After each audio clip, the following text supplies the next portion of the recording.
Buenas tardes. En este video vamos a explicar de un término muy general toda la gama de productos que tenemos con Hydronics. Independiente del sector, los invito a que vean unas presentaciones que van a ser más especializadas debido al sector que están trabajando. Pero bueno, este les dará una idea muy general de nuestra compañía. ¿Sí? Comienzo en la página web, toda la información la encuentran aquí. Tenemos ya la gran ventaja que tendríamos como entrar al castellano. Pueden ver la bandera ahí en español y hay bastante información sobre eso. ¿Okay? Entonces vamos a abrir aquí esta presentación.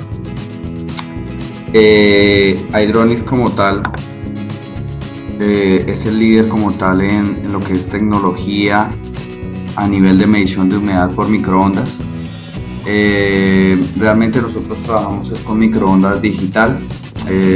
Llevamos trabajando microondas analógico cerca de hace 30 años, pero con lo digital hemos comenzado relativamente en menos de 10 años y los resultados han sido bastante buenos. Es la primera compañía en desarrollar esa tecnología de microondas, como comentaba. Ya llevamos más de 30 años enfocada en tecnología de sensores de aplicaciones y en servicios como tal, no solamente hacia nivel de concreto es lo que más demanda número de sensores, pero tenemos sin lugar a duda muchas otras aplicaciones en otros sectores. Llevan más de 50.000 instalaciones, se continúa una inversión muy grande desde el punto de vista de investigación, por lo cual la gran mayoría de patentes en esta tecnología la tiene Hydronics. Y bueno, pues es el líder a nivel de la industria en lo que son los sensores de humedad digitales, en control y en servicio. ¿Sí? No tiene sentido esta variable, lo que es medición de humedad, sin tener en cuenta todo lo que es el ahorro en materiales y mejorar lo que es la parte de calidad y eficiencia, sobre todo para el sector del concreto. Para otros sectores hemos visto cómo ha reducido totalmente lo que son costos de producción, tanto a nivel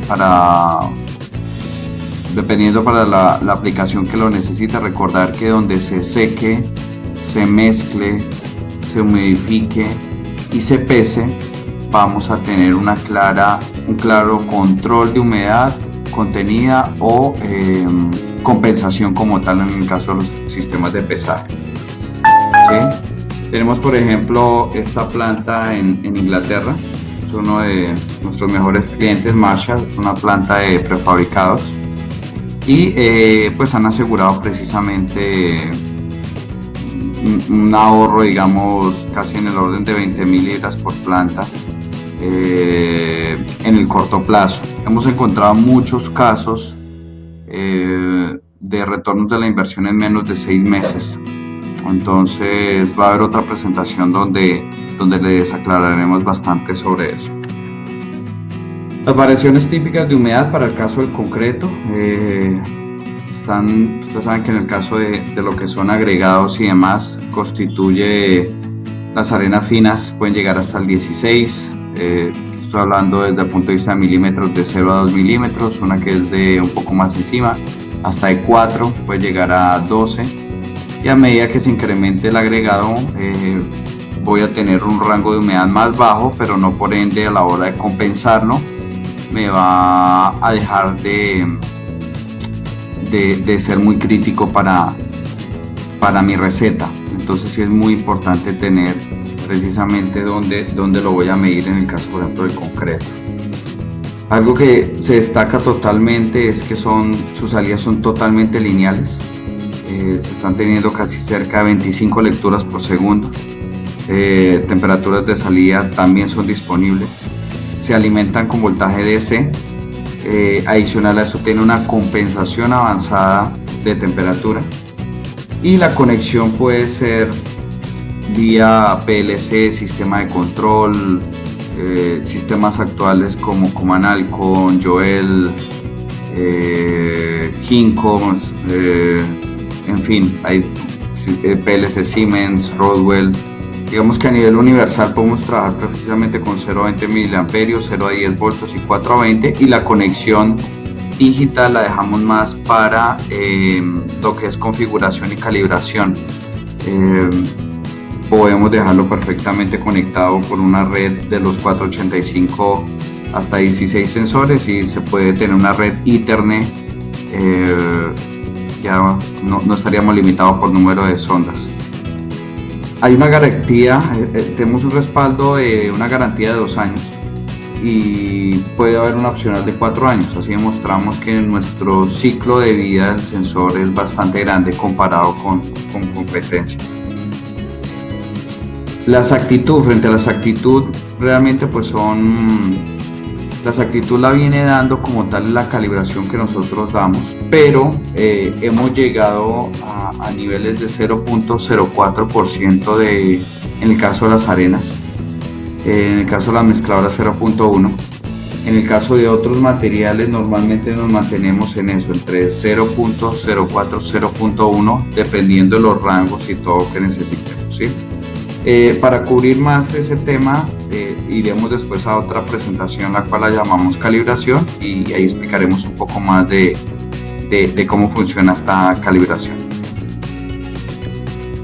Este es el Hidrocom, es un software gratuito, lo puedes descargar directamente en la página web de la compañía, y ahí es donde va a demostrar precisamente. Por ejemplo, aquí vemos cada pin, cada tolva, se conectan por la red 485, y vemos que cada uno pues va a tener su filtrada sin escala, que ya después les explicaremos cuál es la diferencia entre filtrada sin escala y el valor de humedad. Aquí también no solamente se hace como tal el diagnóstico del sensor, se hace la configuración. La configuración se determina la funcionalidad, si yo necesito qué tipo de salida, cuál es la variable que voy a enviar, si voy a utilizar promedios, y hago filtrados, es decir, no necesito hacer los filtrados en el PLC, sino los hago directamente aquí en el sensor. Adicional a eso, puedo ubicar lo que son entradas como tal digitales. En la parte de diagnósticos voy a poder saber cómo está funcionando el sensor. Hay una calibración aquí especial, en la cual nosotros les podríamos dar bastante información sobre eso, para mirar cómo está funcionando el resonador de la microondas y poder ajustar unos modos, sobre todo para materiales orgánicos. En los materiales inorgánicos sí son los modos estándar, pero en los materiales orgánicos sí es recomendable utilizar otros modos que nos ayudan a determinar una precisión mejor de la salida de humedad. Se pueden hacer pruebas directamente desde el sensor, es decir, no hay necesidad para escalar la salida. Podríamos simular una corriente de 4 miliamperios y otra de 20 miliamperios, y así poder saber y parametrizar en nuestro sistema de control cómo va a funcionar. Y en la parte de la calibración es una forma muy sencilla, que es hacer exactamente lo mismo que se hace en laboratorio, bien sea por sistemas de hornos, pero pues vamos a lograr tener diferentes tipos de salidas sin escalas, y empezamos a enseñar una recta. El eje X siempre habrá una variable sin escala, que es la salida cruda que da el sensor, y la salida en Y es la de humedad que venimos a calibrar. Aquí vemos diferentes tipos de calibración. Miramos que este es exactamente el mismo que funciona para el caso de los hornos. De ahí es donde determinamos una calculadora de humedad, y por ejemplo hay calibraciones preestablecidas donde vemos que para diferentes agregados el slope, o en este caso el coeficiente B, viene dado precisamente en nuestra pendiente, la pendiente de una recta. Ese viene siendo el M. Entonces vamos a tener a diferentes, entre más el agregado sea más fino, la pendiente va a aumentar. Bueno, llegamos a nuestro primer sensor como tal, que es el modelo Hidroprobe 2. ¿Sí? Ya estamos para material inorgánico en el Hidroprobe 2. Material orgánico recomendamos, es exactamente lo mismo, solo que lo llamamos Hidroprobe XT o el Hidroprobe 3. Hay diferencias desde el punto de vista adicional pues, al precio, que es una diferencia como de $300. Tendríamos la temperatura, la salida de temperatura en material independiente, y tendríamos unos filtros especiales para lograr manejar, sobre todo para material orgánico, ¿sí? Adicional a eso, en la foto de la izquierda ven el HydroView, como se los mostramos en el video, en el primer video, para poder ver cómo es su instalación, la cual es muy sencilla y se puede conectar hasta 4 sensores. Es básicamente para visualización y también para hacer calibración directamente desde el HydroView. Entonces, siempre lo he comentado, gran parte del éxito de un montaje de un sensor de humedad es la instalación mecánica. Este sensor se utiliza sobre todo es para ubicar en las tolvas, se utiliza también en lo que son bandas transportadoras, ¿sí? Y gran parte pues se viene ajustando que esté a favor del flujo del material. Entonces, cuando yo ubico la línea A, línea B, voy a lograr tener ese 30% como tal de ese ángulo que me va a permitir que esté a favor del material. Algunas de las instalaciones dentro de las tolvas, esta es la que más me gusta a mí, la que es abajo de la compuerta, ¿sí? Por cuestiones de monitoreo y demás voy a lograr ver precisamente un flujo más constante, y en las tolvas es muy común. ¿Listo? Entonces, algunos consejos como tal que se tienen para la hora de la instalación, ¿sí? Ahí vamos a ver el contenido, que es cable y cableado, flujo de material y colocación, lo que son materiales cuando son pegajosos, el montaje lo que es en el cuello de la tolva, protecciones y montaje lo que son en paredes, en depósitos pequeños, en alimentadores, bandas transportables. ¿Listo? Entonces, en esta presentación nuevamente se puede inclinar el ángulo como tal en que yo lo voy a montar, ¿sí? Pero de los temas más importantes es asegurar como tal que el cable sea de una excelente calidad. Para ello, digamos, hay una guía de usuario, la HD 0127, donde indica precisamente cómo tiene que ser ese cableado. Es importante aislar el cableado como es un cableado de control, de otros cableados de altas corrientes, de media o de alta tensión. El cable es muy sencillo, es un cable de instrumentación. No estamos casados con ninguna marca, pero las que se encuentren en su mercado local, cable tipo Belden, funciona bastante bien. Lo ideal es en que entre menos el palmen se utilice, mucho mejor. Ustedes saben que puede haber un error humano ahí a la hora de hacer precisamente un atornillado y demás. Y se recomienda una longitud máxima de 200 metros. Esto pasa, por ejemplo, pasa cuando tenemos materiales que tienden a ser demasiado pegajosos. Se utiliza básicamente una manguera de aire comprimido para que esté limpiando como tal el sensor. Hay unas instalaciones, precisamente como lo comentábamos, por encima de la compuerta, donde puede quedar precisamente, llamémoslo a 0 grados con respecto a este eje, y aquí va a estar un poco más inclinado. Recordar que en el otro siempre va por encima de un 30, entonces un máximo de 45 nos va a permitir asegurar que siempre esté a favor del flujo del material y no se va a quedar pegado, o abajo de la compuerta. El montaje, por ejemplo, en el que llaman tipo cuello, es un montaje especial donde uno abre el agujero, mete el sensor, valida precisamente su salida y pues se asegura un buen flujo. Esta es una malla para proteger el sensor cuando están pasando otro tipo de materiales mayores. El montaje del cuello se va a ver así, el cuello de la tolva. Es importante, por ejemplo, cuando son de caída libre y demás, ubicar placas deflectoras para que no lleguen a pegar directamente en el sensor, y tener siempre una distancia para que no esté pegando ni la microondas esté interactuando aquí en el sensor. Sí, estos son montajes en paredes. Aquí por ejemplo se utiliza el mango estándar, el manguito de montaje, que es el 0025. Si la torba es bastante grande se utiliza el 0026 para llegar un poco más grande y no dejarlo como está pegado a la pared. ¿Sí? Se utilizan también estos que son colgados de abrazaderas. Para alimentadores vibratorios también se utiliza de esta forma. Ya para el caso de las bandas transportadoras sí es recomendable ubicarlo a 25 milímetros, porque de todas maneras la banda tiende a tener pues una oscilación, una frecuencia, y puede estar pegando directamente al sensor. Entonces veamos montajes muy sencillos en el caso del cemento, de arena, de agregados.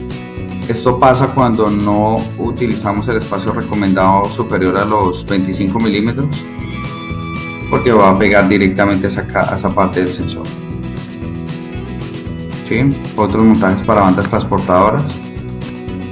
Estos son entonces las opciones de accesorios para un montaje estándar, para un montaje de extensión y para una sujeción sencilla, ideal para las bandas transportadoras o demás. ¿Okay? En el caso de la calibración,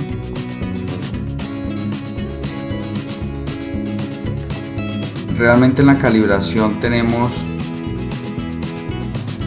son 25 lecturas por segundo, de los cuales va a ir a como tal una salida ya más lineal. Nosotros tenemos la misma ecuación: y es igual a mx más b, menos un valor determinado. Aquí el y es la humedad, b es nuestra pendiente, x en este caso viene siendo la salida sin escala, c es el punto de intersección con el eje y, o en este caso con el eje humedad, menos el SSD, que el SSD es el coeficiente de superficie seca saturada.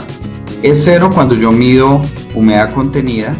Cuando yo conozco ese valor voy a determinar es humedad libre. Como tal, estos son los parámetros para este sensor. ¿Sí? Vemos unos convertidores, estos se los indiqué en el primer video.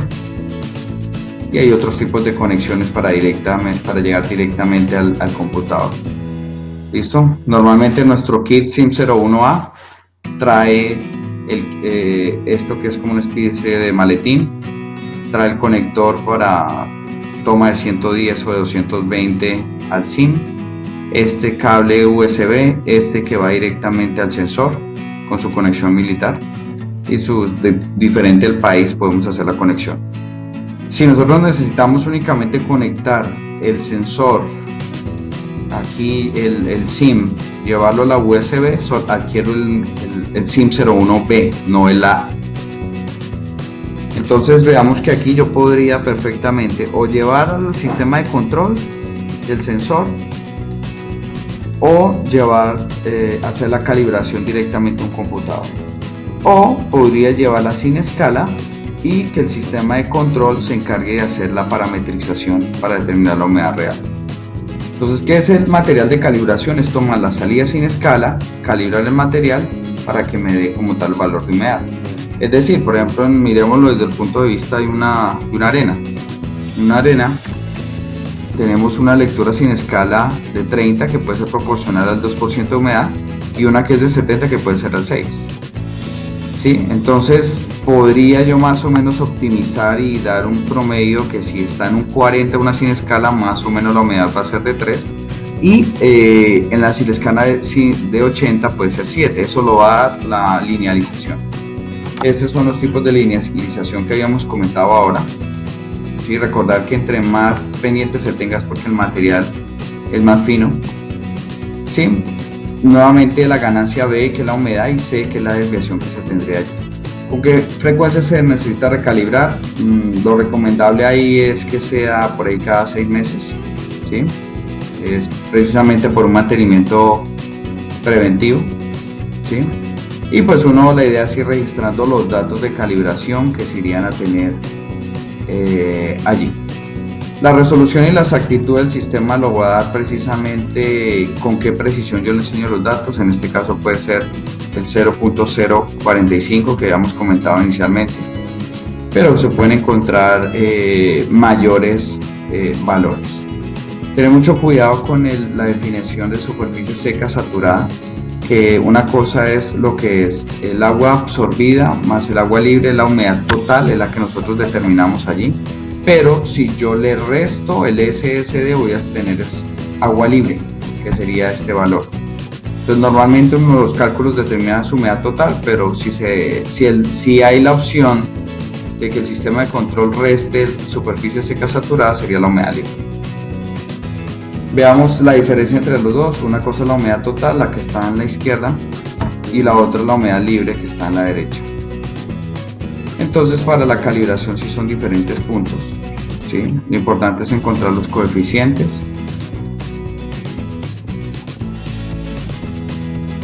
Y saber precisamente con respecto al cálculo cuál va a ser precisamente el valor de humedad. ¿Ok? Ahí vienen los pasos, hay diferentes formas de personas que utilizan la calibración. Nosotros recomendamos lo que es un promediado, o darle un promediado, tomar la lectura, llevarlo a una bolsa herméticamente sellada y determinar cuánto fue ese valor de ese promediado para enseñarle ese valor sin escala. Y llevar a hacer el mismo proceso de un orden. Esto veamos, por ejemplo, en el momento que estamos tomando muestras, y hay que considerar cuáles son los valores que son verdaderos, que van a aplicar. Por ejemplo, en este caso tomamos las muestras acá, en este lo tomamos en la banda, y pues aquí tenemos unos resultados buenos como el de la parte de arriba, y malos porque aquí tenemos pocos datos para un rango mínimo, no tenemos rango alto, y aquí tenemos demasiada dispersión, entonces toca corregirlo, ¿sí? Un valor que esté un error por encima del 0.3, lo recomendable es no utilizarlo porque puede afectar como tal la calibración. ¿Listo? Entonces, sin lugar a duda, pues esta es una presentación muy general, sobre todo pensado en el caso del HydroProbe número 2. Ya posteriormente les comentaremos algo más sobre el HydroProbe, el HydroMix, el HydroControl, el HydroProbe Orbiter, que son pues otros productos esenciales para sus procesos. Bueno, que estén muy bien, gracias.